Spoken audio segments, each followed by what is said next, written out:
nós estamos na campanha dos 12 cestos. Aqueles que puderem estar de pé, por gentileza, eu não iria pedir, mas alguns se levantaram e eu gosto dessa cultura, não posso negar.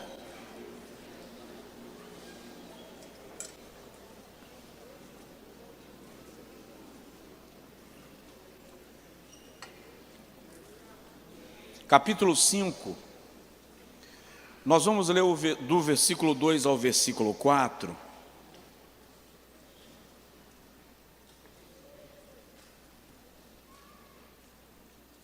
Segundo livro dos Reis, capítulo 5, versículo 2 ao versículo 4, diz assim: E saíram tropas da Síria, da terra de Israel, e levaram presa uma menina que ficou ao serviço da mulher de Naamã. Levaram presa quem? Não entendi. Quem? Qual o nome dela? E esta disse à sua senhora: Antes, quem dera que o meu senhor estivesse diante do profeta que está em Samaria, ele o restauraria da sua lepra.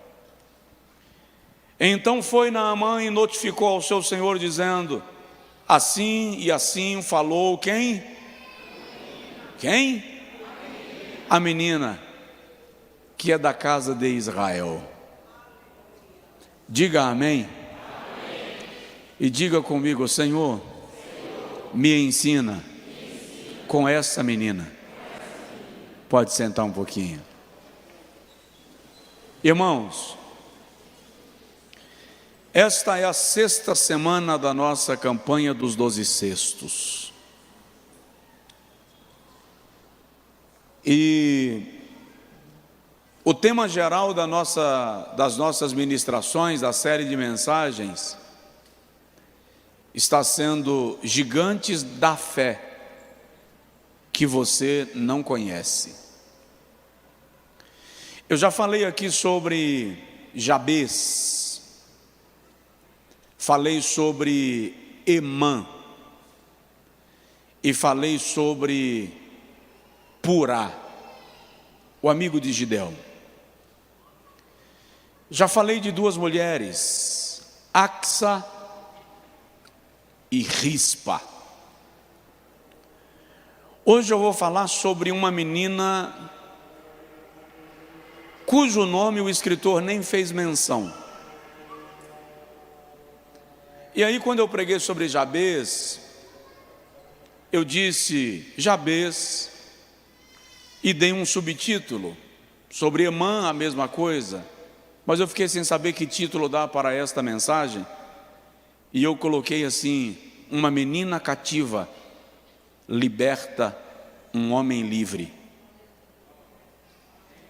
Uma menina cativa liberta um homem livre. Nós já ouvimos uma série de mensagens sobre os 2 personagens mais conhecidos desse texto. Você já ouviu diversas pregações sobre Eliseu. E no mínimo já ouviu muitas menções a Naamã. O primeiro, Eliseu, um dos grandes profetas da história de Israel, sucessor de Elias. Eliseu exerceu uma influência tamanha no universo político do alto escalão, não apenas de Israel, mas também da Síria, que era o grande império do seu tempo. Ben-Hadad, o rei mais temido daquela época, consultava a Deus, o Deus de Israel, através do profeta Eliseu. A autoridade e a unção que estavam na vida de Eliseu são tão evidenciados na Bíblia que quando Eliseu morre e posteriormente sepultaram um outro defunto na cova onde estava Eliseu, quando o corpo do defunto tocou nos ossos do esqueleto de Eliseu, a Bíblia diz que o defunto ressuscitou, porque o corpo tocou na ossada do profeta. Isso está no segundo livro dos Reis, capítulo 13, versículo 21. Imagina o tamanho da unção que repousou sobre este homem. Você já ouviu falar dele? O outro, Naamã. Naamã, nós temos ouvido falar muito, nós sabemos da sua posição e da sua importância no império, no maior império dos seus dias. O versículo 1 diz que ele era chefe do exército do rei da Síria. Ele é o comandante geral das forças armadas da Síria. Ele é o ministro das forças armadas do império da Síria. Incrivelmente, Naamã consegue ser, diz o texto, amado pelo seu rei e honrado pelo seu povo. Raramente alguém consegue agradar a corte e os plebeus. Raramente alguém consegue agradar os líderes e os liderados. Naamã é amado pelo seu rei e aclamado pelo seu povo, diz a Bíblia. Mas o texto diz assim: porém, era leproso. E o que eu estava observando hoje à tarde é que Naamã não entrou na história sagrada por causa das suas vitórias. Naamã entrou na história sagrada por causa da sua lepra. Muitos outros generais têm vitórias extraordinárias na história, e nem por isso são citados no texto sagrado. Naamã está aqui por causa da sua lepra. Isso mesmo. E a menina que não tem nome foi a ponte. O que eu quero que você entenda é que muitas vezes Deus vai usar aquilo que você chama de tragédia para te colocar na posição que você não chegaria por causa da tua nobreza. Porque Deus é poderoso para transformar tragédias em cenário de oportunidade. Porque Deus é poderoso para transformar a tua tragédia numa oportunidade de um grande milagre e de um grande testemunho. Nós vamos observar que aparentemente os protagonistas deste relato é Naamã e Eliseu. Mas a menina é o instrumento que faz com que as duas autoridades, uma humana e a outra espiritual, se encontrem. Sendo a lepra uma doença da pele, isto muito provavelmente incomodava por demais o chefe do exército da Síria, e a menina percebia esse incômodo, de modo que ela faz uma comunicação à sua senhora: quem dera, se o meu senhor estivesse em Samaria, a capital de Israel, diante do homem de Deus, ele seria curado da sua lepra. A informação da menina sem nome muda definitivamente a vida de Naamã. Vamos lá, você pode mudar a vida de alguém sem depender de título, posição, renome, fama. É só se deixar ser usado por Deus na oportunidade que Ele criar para você. A minha pergunta é: o que essa menina me ensina? Onde está o gigantismo da fé dessa menina? O que eu enxerguei nela para pensar nela como uma gigante da fé e a gente fazer a menção dela nesta noite. Se você não tem o hábito de anotar, eu vou insistir, em nome de Jesus, aprende a trazer caneta para a igreja e anotar. Escreve, registra, porque isso é útil para você. A primeira lição que essa menina vai nos ensinar, e é por isso que eu a vejo como uma gigante da fé, ela nos revela uma incrível saúde mental. Uma incrível saúde mental. Não obstante a guerra que assolou a sua terra,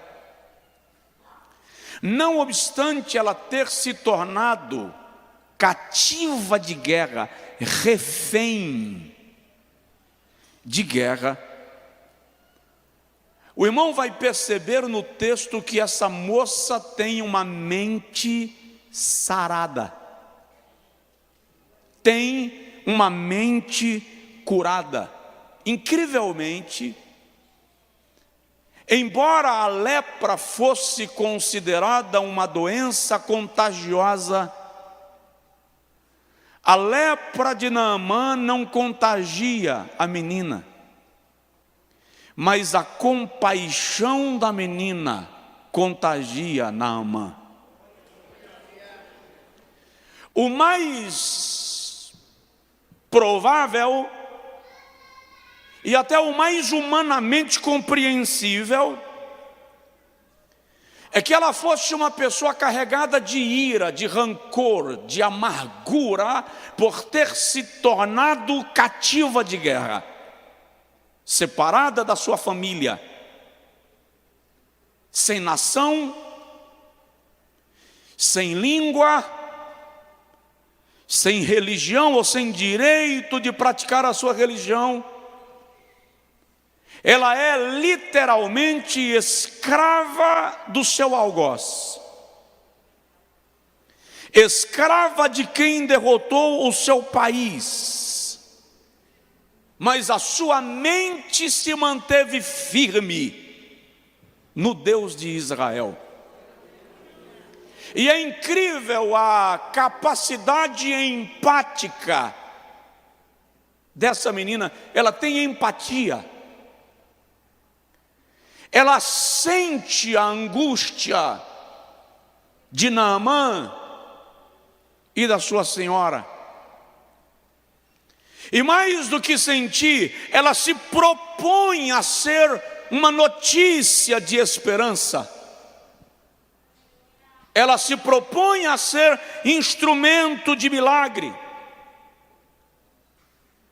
De algum modo ela se identifica com o sofrimento daquele que está lhe fazendo sofrer.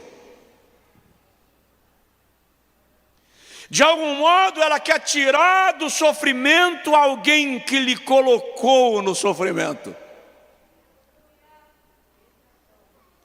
De algum modo ela quer devolver a vida a alguém que tirou-lhe a própria vida. A empatia dela, a generosidade dela são extraordinários. Nós precisamos aprender com ela que a vida tem momentos difíceis. A vida vai gerar cicatrizes em você. Se alguém pregou o evangelho para você e disse que seria uma maré mansa, sombra, rede e água fresca, não lhe pregou todo o evangelho. Porque no mundo tereis aflições.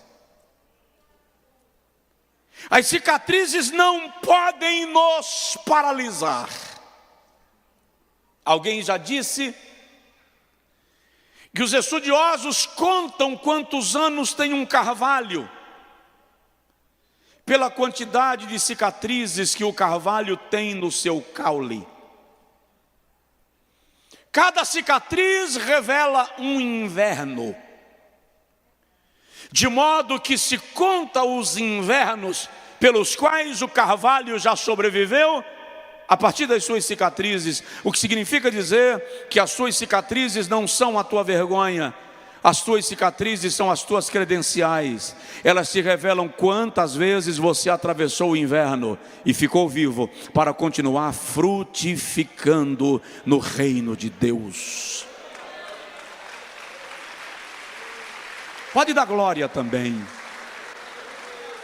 Filipenses capítulo 3, versículo 12, é um dos textos de Paulo que mais me encantam. Porque Paulo diz assim: não que eu seja perfeito, ou que eu já tenha alcançado, mas prossigo para alcançar aquilo para o que também fui alcançado. Pelo quê? Esquecendo-me das coisas que para trás ficam, prossigo para as que estão adiante de mim, prosseguindo para o alvo, pelo prêmio da soberana vocação de Deus que há em Cristo Jesus. O que Paulo está dizendo é: eu não posso me tornar prisioneiro do passado. Preciso prosseguir para o que está diante de mim, porque eu fui alcançado para alcançar alguma coisa. Há um propósito. A maioria das pessoas que se tornam amargas, ou tornam-se amargas, tornaram-se cativos de lembranças ruins. Continuam bebendo o líquido da mágoa, sem perceber que estão envenenando-se. Alguém já disse que a mágoa é o único veneno que você toma querendo que o outro morra. Você se envenena de angústia, de aflição, de frustrações, e não consegue avançar e romper com as lembranças mórbidas. Fica dando replay. E tem gente que dá replay em câmera lenta. E tem gente que gosta de filme de terror, deixa para relembrar suas amarguras quando deita para dormir, que é para perder o sono. Aí acorda no outro dia dizendo: estou com a sensação que eu não dormi nada. Parece que eu durmo e apanho. Estou com a sensação que apanhei a noite inteira. Sua postura mental determina a sua saúde física. Essa menina, apesar de cativa, decidiu não mergulhar na amargura. Lamentações capítulo 3, versículo 21, Jeremias diz assim: trago à memória aquilo que me dá esperança. O que está na sua memória? O que guia os seus pensamentos? Como está a sua mente? Jó, capítulo 19, versículo 25, está cercado de doença, de tragédia, de dor e acusações. E a sua fala é: eu sei que o meu Redentor vive.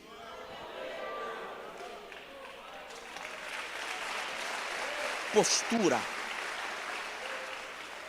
A moça está cativa fisicamente, mas a sua mentalidade não foi presa. Tem gente que é livre fisicamente, mas mentalmente é escravo. Sua alma está cativa. E a minha palavra da parte de Deus para a sua vida nesta noite é que as cadeias se quebrem, que as algemas se quebrem, que você seja curado, restaurado, levantado, erguido, liberto para a honra e a glória do nome santo de Jesus.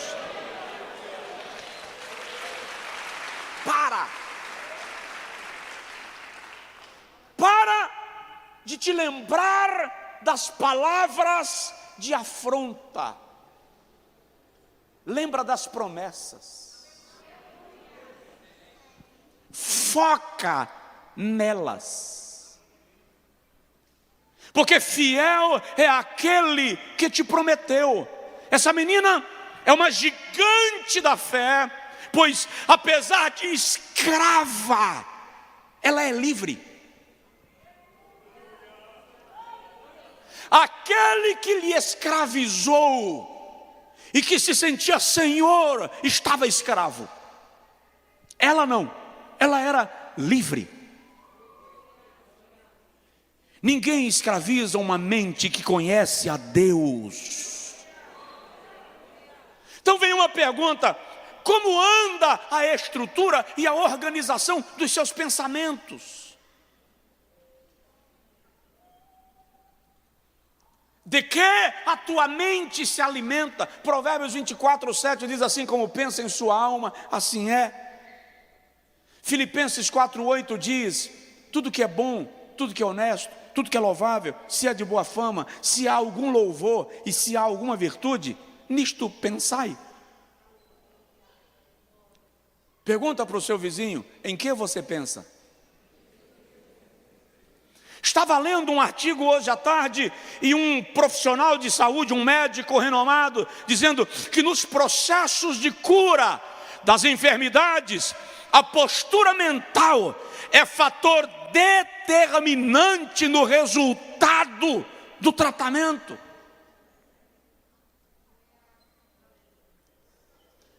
Deus quer libertar a sua mente, a minha mente, a sua mente é o quartel-general dos nossos projetos e das nossas conquistas, de modo que todas as vezes que Satanás quiser lhe atacar e lhe escravizar, a primeira área que ele vai bombardear é a sua mente. Por isso que Paulo escreve aos Coríntios na segunda carta, capítulo 10, versículo 5, e diz: as armas da nossa milícia não são carnais, mas poderosas em Deus, para derribar todo baluarte, coluna, estrutura, torre e sofisma, meias verdades que se levantam contra Deus.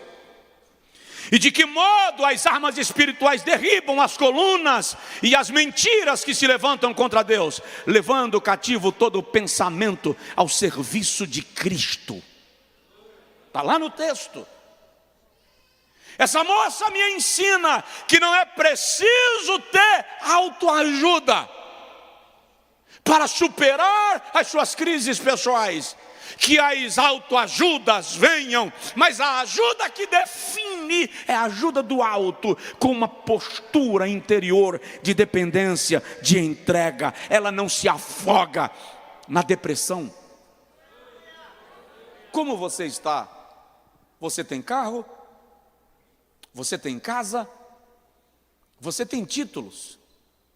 Você tem até dinheiro na conta? Mas se os seus pensamentos forem um lixo, a sensação que você vai ter é que você vive num monturo. Então começa fazendo uma limpeza mental. As pessoas tomam água com limão todos os dias pela manhã em jejum. Tomam shot que fala? Shots. Para limpar, purificar, melhorar, desintoxicar. Vão para spas, fazerem desintoxicação. Funciona, emagrece, diminui a cintura, fica lindo. Mas se não desintoxicar a mente, se não tomar um shot mental, você emagrece no corpo e apodrece na alma. Começa aqui. Essa menina me ensina que é possível estar numa situação adversa e manter a saúde mental. Coloque a mão assim na sua cabeça. Se você não quer assanhar o cabelo, coloca acima da cabeça, mas ministra sobre você e diga assim: Pai, eu declaro que a minha mente é lugar de culto e adoração. Ministra, nos meus pensamentos. Segunda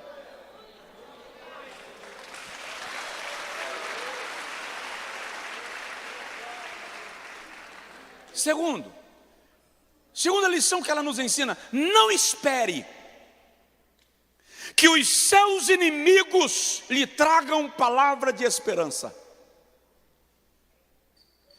Ela não fica esperando um carinho de Naamã. Ô minha filha, lamento por você, é a vida, você é efeito colateral, é assim mesmo, não é nada pessoal. Não, ela não depende disso.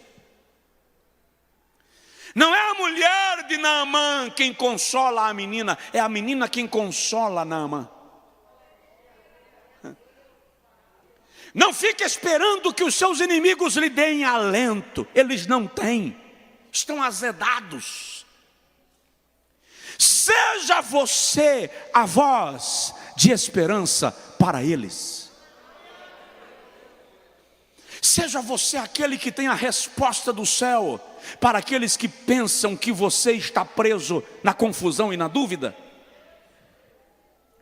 Seja você a chave para tirar da prisão aqueles que tentaram te aprisionar.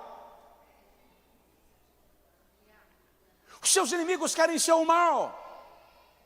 E você pode até dar uma de justo e dizer: se eles querem meu mal, que eles se danem. Mas a orientação bíblica não é esta. A orientação bíblica é: orai pelos que vos perseguem e abençoai aqueles que vos amaldiçoam. Ah, pastor, sou crente, mas não tanto. O presente abre o caminho de quem o dá. Lembra desse texto que eu citei aqui no início do ano? Aprenda a abençoar. E não fique dependendo que aquele que te deu uma pancada venha derramar o bálsamo. Não fique dependendo disso. A menina não depende do carinho de Naamã. Não é Naamã que conforta a menina. O homem livre não conforta a menina cativa. A menina cativa traz consolo para o homem livre. Deus lhe deu a capacidade de confortar aqueles que estão em crise, em guerra e em dificuldade. Use o talento que Deus lhe deu. Deus vai usar você na hora menos esperada para abençoar aqueles que esperaram seu mal. Presta atenção nisso, eu já falei isso aqui.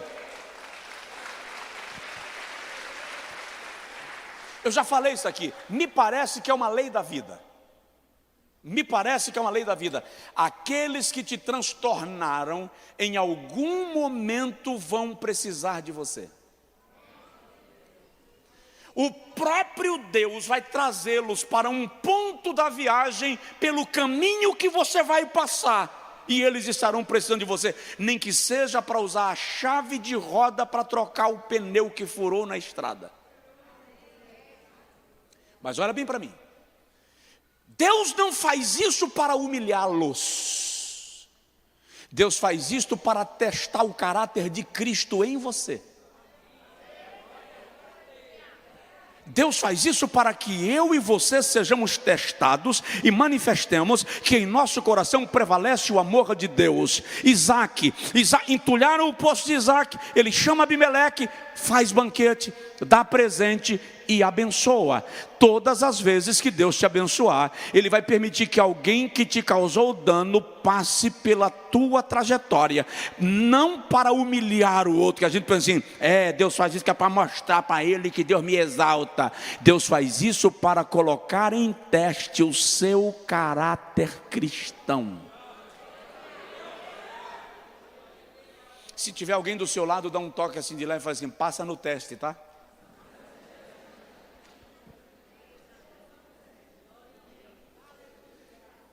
Terceira lição que essa gigante da fé nos ensina. Lá vai. Selecione os seus relacionamentos. Essa menina nos ensina que ter perto de nós alguém que é bênção nos dará acesso às bênçãos. Ela poderia ser uma cativa de qualquer outra terra, porque a Síria dominou não apenas a terra de Israel, mas Naamã levou para dentro de casa uma menina de Israel. Ela está nos ensinando que ter perto de você pessoas abençoadas te torna um abençoado.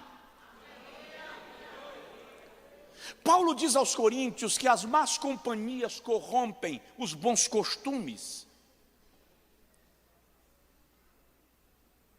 Tem uma versão do texto sagrado que diz que as más companhias azedam, estragam o caráter. Essa menina ensina para nós que as pessoas com as quais nos relacionamos determinam as experiências que nós teremos. Quem são os teus relacionamentos? Há uma pesquisa que traz uma premissa: você é a média dos seus 5 amigos mais chegados. Faz uma pesquisa aí, quem são os seus 5 amigos mais chegados? Vê se eles te podem causar bem, se eles te podem promover, ou se eles te travam, te arrastam. Pastor, é uma pessoa muito invejosa, mas eu gosto tanto, é meu amigo de infância. Diz para ela assim: eu gosto muito de você, mas não suporto sua inveja. Ou você abre mão da inveja, ou eu abro mão do amigo. Pastor, é fofoqueiro, não aguenta ver a vida dos outros, mas eu conheço há tanto tempo. Eu, Josué Brandão Amorim, não sento 2 vezes com um fofoqueiro.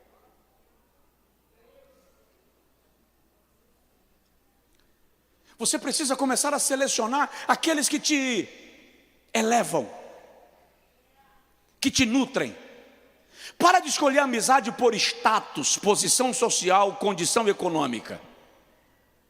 Começa a nutrir relacionamentos baseados na alma das pessoas com quem você se relaciona. Elas somam na minha vida.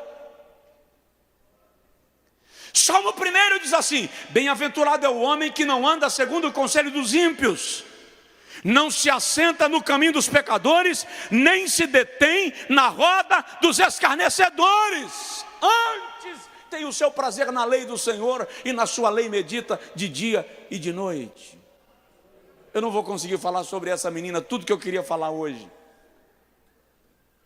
mas presta atenção, ela está me ensinando que é preciso aprender a selecionar as amizades que você vai ter. Paulo ensina a igreja de Corinto a não vos prendais a um jugo desigual com os incrédulos. Tem amizades que são jugos desiguais. É como colocar a canga num animal maior do que o outro. Um vai ferir o pescoço. Qualquer nível de relacionamento que esteja ferindo o seu pescoço, que esteja gerando escravidão, opressão, não é saudável. Não se faça cativo de ninguém. Paulo diz: ninguém vos faça presa sua. Você é propriedade de Jesus. Relacionamentos que te levam para o mundo, relacionamentos que te afastam de Deus, não contribuem. Abraão olhou um dia para Ló e disse: olha, não dá para ficarmos juntos. Escolhe para onde você quer ir.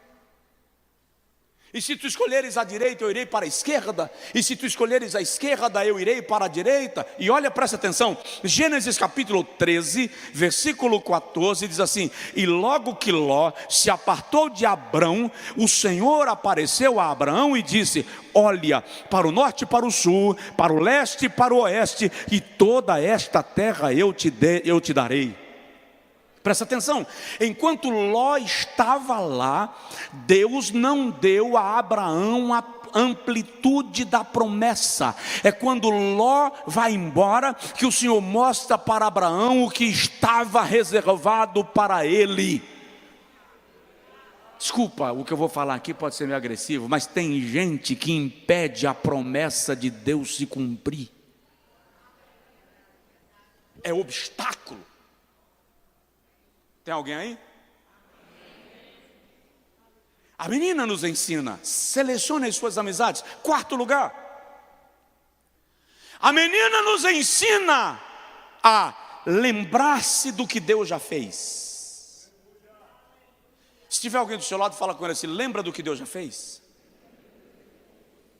Relembra quantas vezes o Senhor atuou na tua vida e te livrou? Lembra onde você estava e onde você está hoje? Lembra aquelas lutas que você passou, que você pensou em morrer, acabar com a sua vida, cometer suicídio, não vou sair dessa, e você saiu? Lembra disso? Lembra de quando você teve depressão, que você perdeu a noção de comando das suas próprias emoções e Deus te tirou do quarto escuro? Lembra quantas vezes você se sentiu com o pé na cova e você está vivo? Então nessa luta que você está passando agora, diga para você mesmo: o Deus que me deu vitória nas situações anteriores me fará vencer outra vez.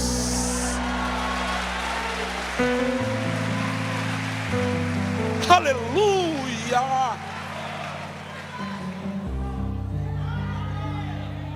Sou cativa de guerra, não conheço o idioma, não conheço o povo, não vou praticar a religião daqui, mas a quem dera que ele estivesse em Israel, diante do homem de Deus. Ela não se esquece de Deus, ela não perde sua referência de fé. Quando Davi vai conversar com Saul e diz: eu vou lutar contra Golias, Saul diz assim, 1 Samuel 17: você não pode, ele é guerreiro desde a sua juventude. Davi diz: eu estava no campo pastoreando as ovelhas do meu pai, e veio contra elas um urso, e eu fui contra ele com pedras e o afugentei. Noutra ocasião veio um leão e arrebatou uma das ovelhas do rebanho, e eu fui contra ele na sua juba e o matei. O Deus que me livrou do leão e do urso me livrará da mão desse incircunciso filisteu. A motivação de Davi para enfrentar a batalha de amanhã é a certeza daquilo que Deus fez ontem. Lembra daquele louvor? Conta quantas bênçãos são recebidas da divina mão, uma a uma. Dize-as de uma vez e você vai ficar surpreso com o quanto Deus já fez. Ela está nos ensinando: não perca a referência de fé. É que nós temos o hábito de achar que a batalha de hoje é a maior da minha vida. Nunca passei nada parecido. Você esqueceu que ano passado você bebeu água de fossa. Você esqueceu que naquela luta você deitou no esgoto. É porque nós temos a memória curta. Nós somos programados para só lembrar do sofrimento de agora. Só lembramos dos sofrimentos antigos na hora de lamuriar. Na hora de inspirar, não. Israel, o Senhor manda 10 pragas do Egito, eles não são atingidos por nenhuma, mas quando chegam na frente do Mar Vermelho, esquecem das pragas que Deus mandou sobre o Egito, livrou eles de todas, e eles dizem: nos tirastes do Egito, eu ia dizer do Angico, nos tirastes do Egito para nos matar aqui. Aí Deus abre o mar, e eles passam a pés enxutos. O exército do faraó é exterminado. Quando chegam do outro lado que não tem água para beber, eles esquecem do mar que se abriu e dizem: vamos morrer de sede. Não seja ingrato, não esqueça do que Deus já fez por você. As bênçãos estão sendo derramadas sobre a sua vida. Vibre por elas, inspire-se nelas, confie no Senhor que te dará livramento. Eu vou agilizar para a gente terminar. Quinto lugar, ela é uma gigante da fé, porque ela rejeita a opção da vingança. Ela poderia estar nutrindo dentro de si um sentimento de: no dia que eu tiver uma chance, você me paga. Vou fazer a comida com sal, só para matar de raiva.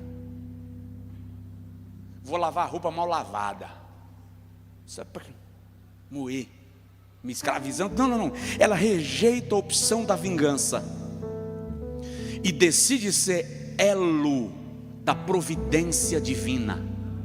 Vou repetir, ela decidiu ser elo da providência divina. Pensa numa corrente. Pensa numa corrente. Você é um gomo da corrente.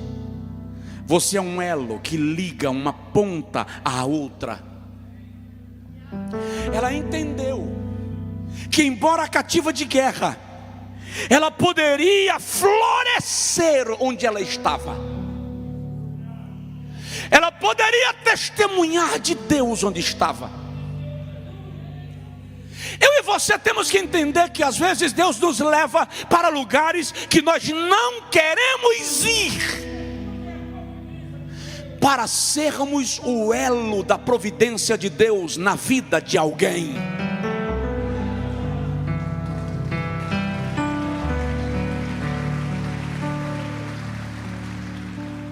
Quando Deus mandou Elias para a casa da viúva de Sarepta, quem foi salvo? Elias ou a viúva? A viúva. Elias, Jeová diz assim: vai para a beira do riacho, que lá eu ordenei corvos para te sustentarem. O Senhor o mantém vivo. Quando não tem corvo, Ele manda um anjo com pão quente e água fresca. É só ler 1 Reis 19. Mas quando ele chega na casa da viúva e diz assim: faz um bolo para mim. A viúva diz assim: eu estou pegando o último graveto para fazer o último bolo para mim e o meu filho, porque só tem um resto de farinha na panela e um resto de azeite na botija. Nós comeremos e morreremos. Elias diz para ela: faz um bolo primeiro para mim, um bolo pequeno. E o Senhor a quem eu sirvo diz que a farinha da panela não acabará e o azeite da botija não secará.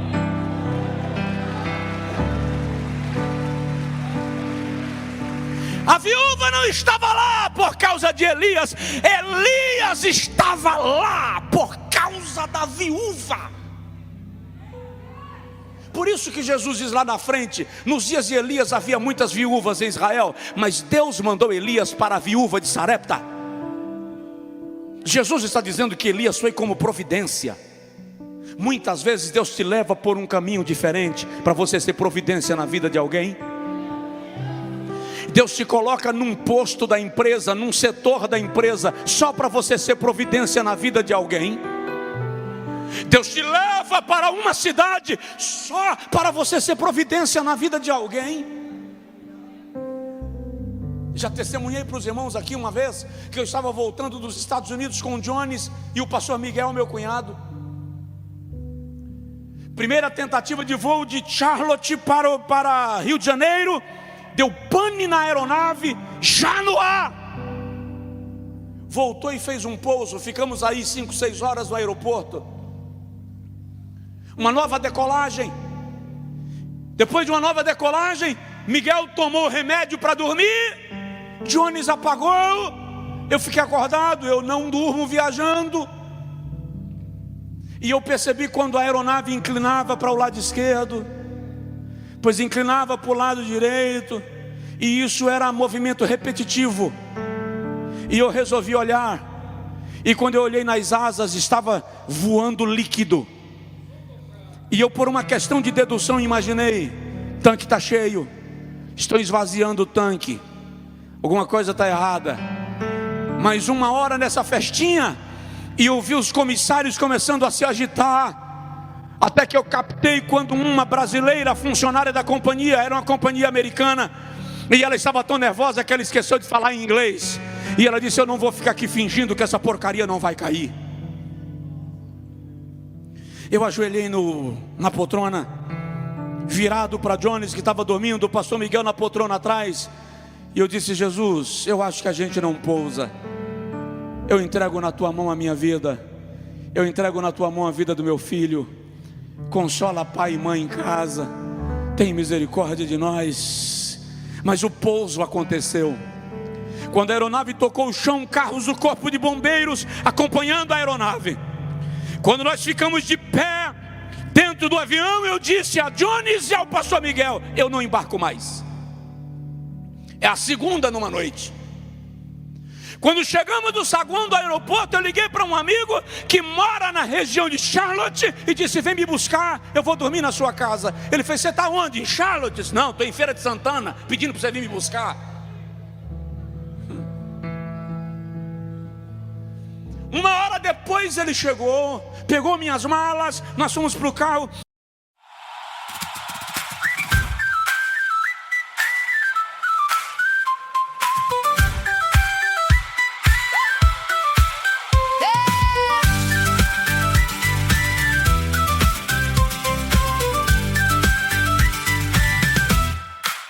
Came in with that grin, all gold on your skin. Tap your heel on the floor, like you've done it before. Little lace in your hair, yeah, you make the whole room stare. I'm trying not to fall fast, but baby that won't last. Oh, you got that spark, cut right through the dark. Hands up, let it fly. Tell me that you're mine. Dance, dance, Brady groove. You pull me in.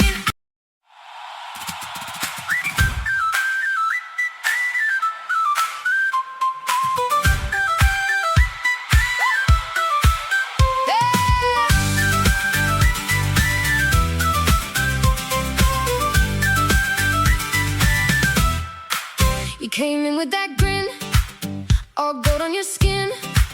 Tap your heel on the floor, like you've done it before. Little lace in your hair, yeah, you make the whole room stare. I'm trying not to fall fast, but baby that won't last. Oh, you got that spark, cut right through the dark. Hands up, let it fly. Tell me that you're mine. Dance, dance, Brady groove. You pull me in.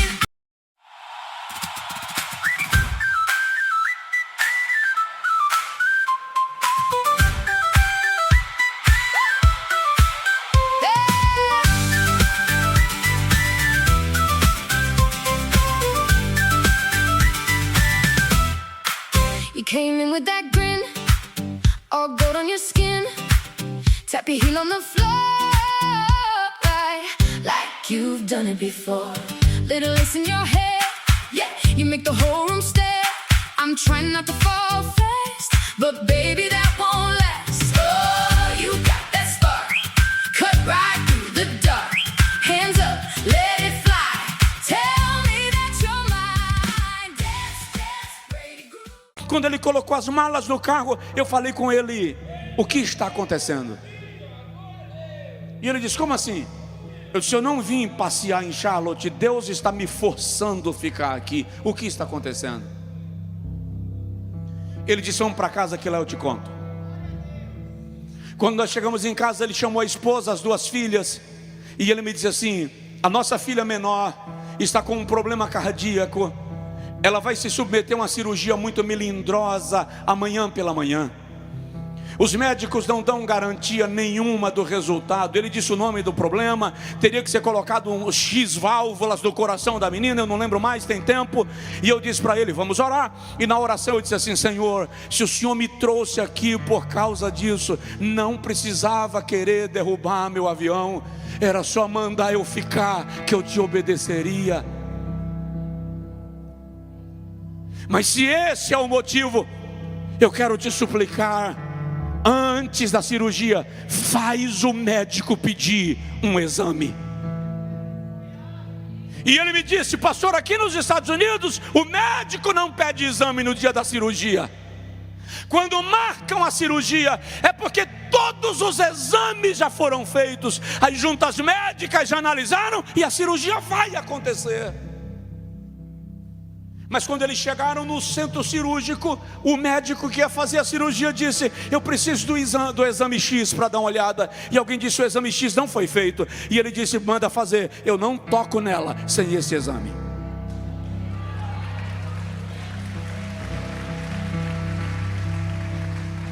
Quando o resultado do exame veio e ele comparou os outros exames com aquele, o médico disse: ela tinha o problema X do coração, mas por alguma razão ela não tem mais. O coração dela foi restaurado, ela não precisa de cirurgia, ela pode voltar para casa. E voltaram no mesmo dia, porque Deus é o Deus que interfere no teu planejamento para cumprir o seu propósito e a sua vontade.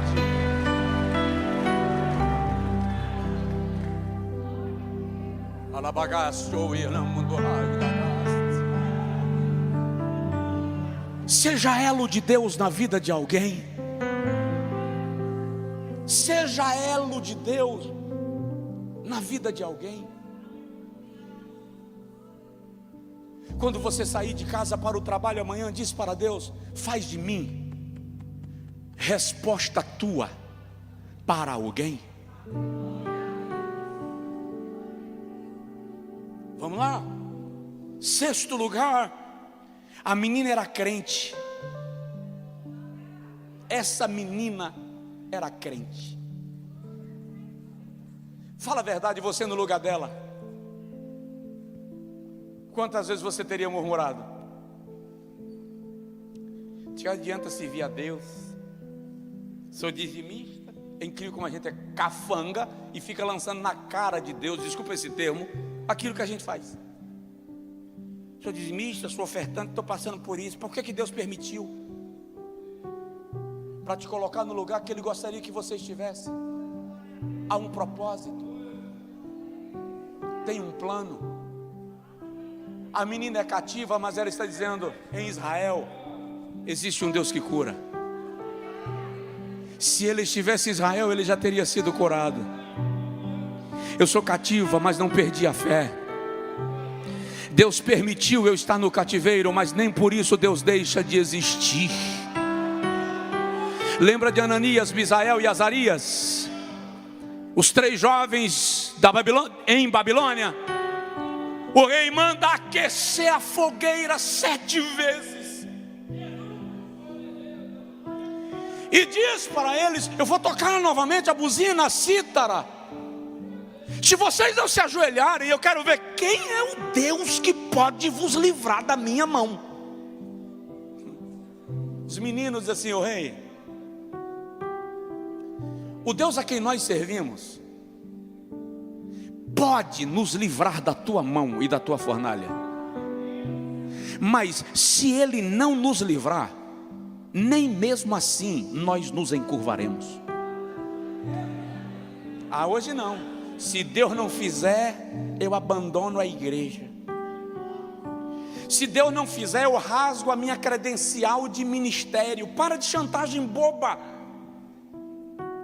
Que fé é esta que depende de uma circunstância para definir a sua trajetória? Cativa de guerra, mas crente. Não abro mão do meu Deus. Olha Paulo: combati o bom combate, acabei a carreira, guardei a fé, o tempo da minha partida está próximo. 2 Timóteo 4, 7 e 8. Mas ele diz: guardei a fé, não deixe a luta lhe afastar de Deus.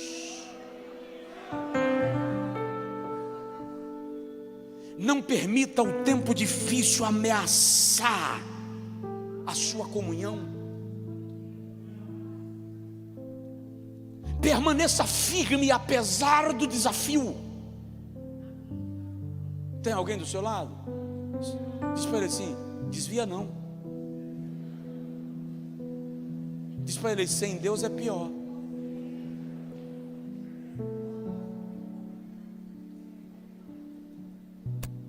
Penúltimo lugar, a menina era otimista.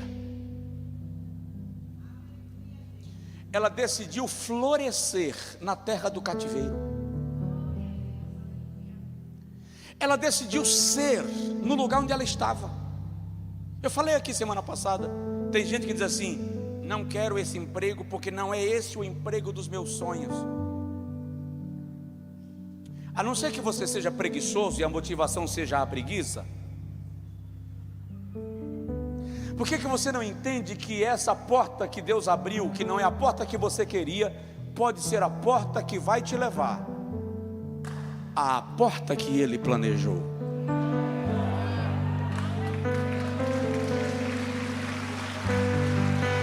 Quem não entende isso? Porque você não entende que Deus está te treinando para aquilo que você pediu. Cada experiência na vida é treinamento, capacitação, processos, até chegar onde se pretende. Nós ficamos tomados de uma vaidade imbecilizada e não florescemos onde Deus nos coloca. Lembro de um dia que meu pai era pastor de uma igreja lá em Rodelas, perto de Paulo Afonso. E alguns obreiros diziam: eu quero que o pastor me use, quero pregar, quero ter oportunidade. E o meu pai chegou um dia no púlpito da igreja e disse: irmãos, nós temos dezenas de agrovilas na região, nenhuma tem trabalho evangélico, trabalho de evangelismo, nenhuma tem igreja. E nós vamos abrir igrejas nessas agrovilas. Quem se propõe no próximo sábado e abrir a igreja lá na agrovila 7 e na agrovila 8? Ninguém levantou a mão. Ninguém. Sábado, depois do almoço, sem dizer nada, eu peguei o violão, pendurei nas costas, peguei um Aladim. Você conhece Aladim? Aquela lamparina. Peguei o Aladim, peguei a camisa que acende a lamparina do Aladim, coloquei no bolso, amarrei o Aladim na garupa da bicicleta. E meu pai disse: para onde vai? Eu disse: agrovila 7. Vou dirigir culto. Dirigi um culto na agrovila 7, dirigi outro culto na agrovila 8. A calçada era mais alta do que isso aqui. E eu lembro que enquanto eu tocava e cantava, o povo passava, pedia à dona da casa a permissão para ocupar a calçada dela. Cantava, tocava, preguei. Na hora do apelo, uma mulher veio à frente e entregou a vida a Jesus. Orei por ela. Terminei, já era noite, estou eu amarrando o Aladim para voltar. Chegou um senhor e fez assim: eu tenho 2 bar aqui na vila. Ele falou bem assim: eu tenho 2 bar. E minha mulher gostou desse negócio aí que você falou. Se você quiser, eu vou fechar um bar para você no próximo sábado pregar lá. Eu disse: pode fechar que eu venho.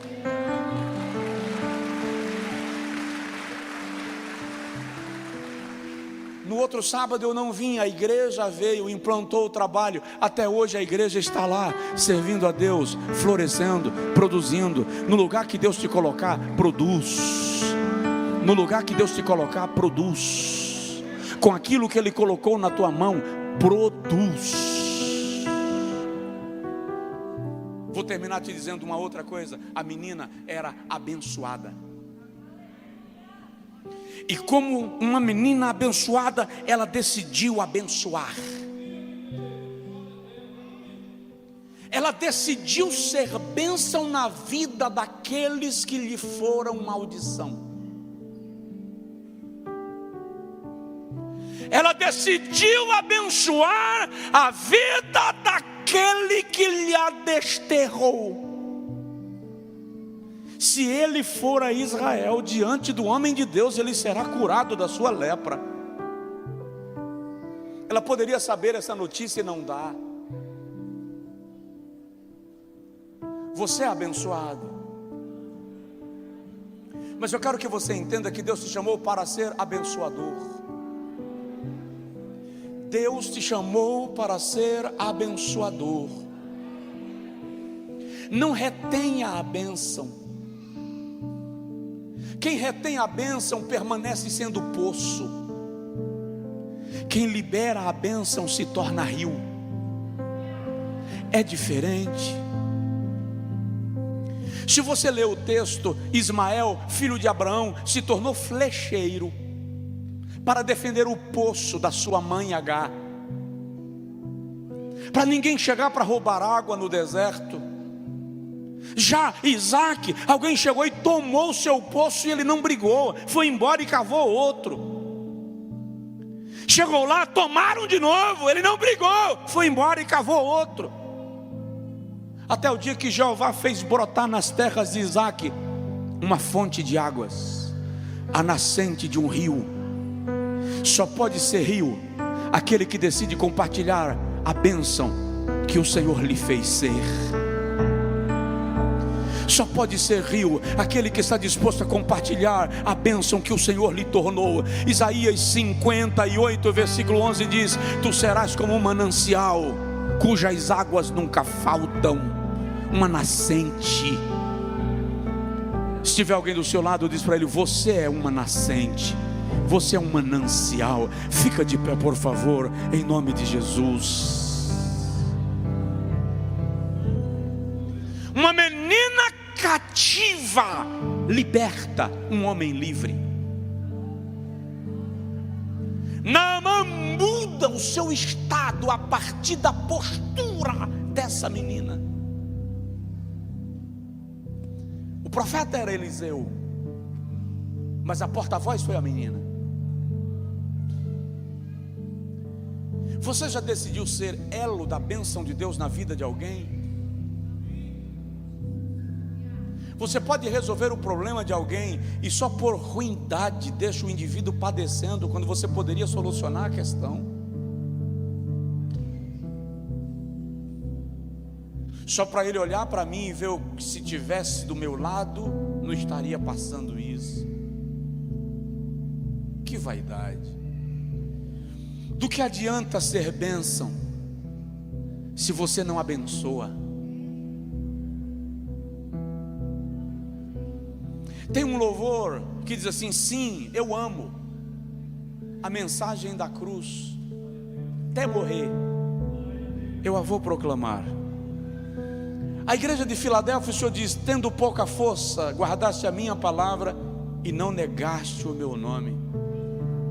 Eu já disse a vocês aqui que muitas vezes eu prego para vocês provisão, precisando de provisão.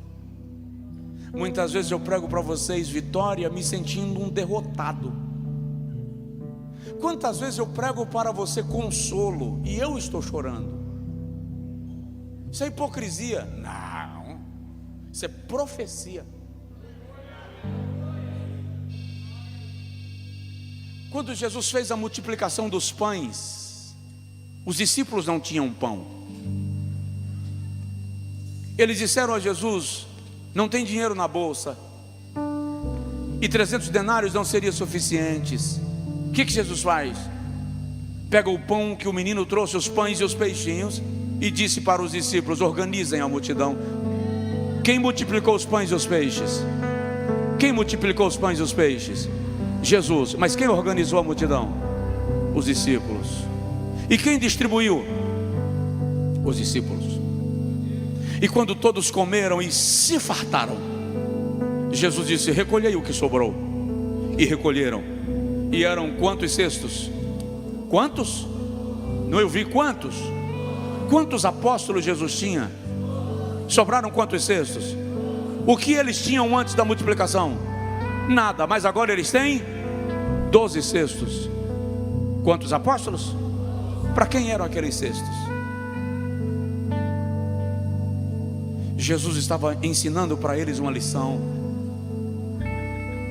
Enquanto vocês ministram para a multidão, eu cuido do teu cesto. Você não volta para casa vazio, porque você alimenta a multidão e eu abasteço o teu cesto. Aleluia, aleluia, aleluia. Todas as vezes que Deus te der a oportunidade de abençoar alguém dentro do princípio da bênção, saiba que enquanto você está abençoando aquela pessoa que Deus te enviou para abençoar, Ele está tratando de uma situação tua que você não tem como mexer, e Ele está lá provocando e mexendo para encher o teu cesto. Dá um brado de glória, aplausos misturados com glórias e aleluia, celebrando ao Senhor. Aleluia. Pai, aplica a tua palavra no coração do teu povo, que os cativos sejam livres, que as cadeias sejam quebradas, a despeito da circunstância que ele ou ela está,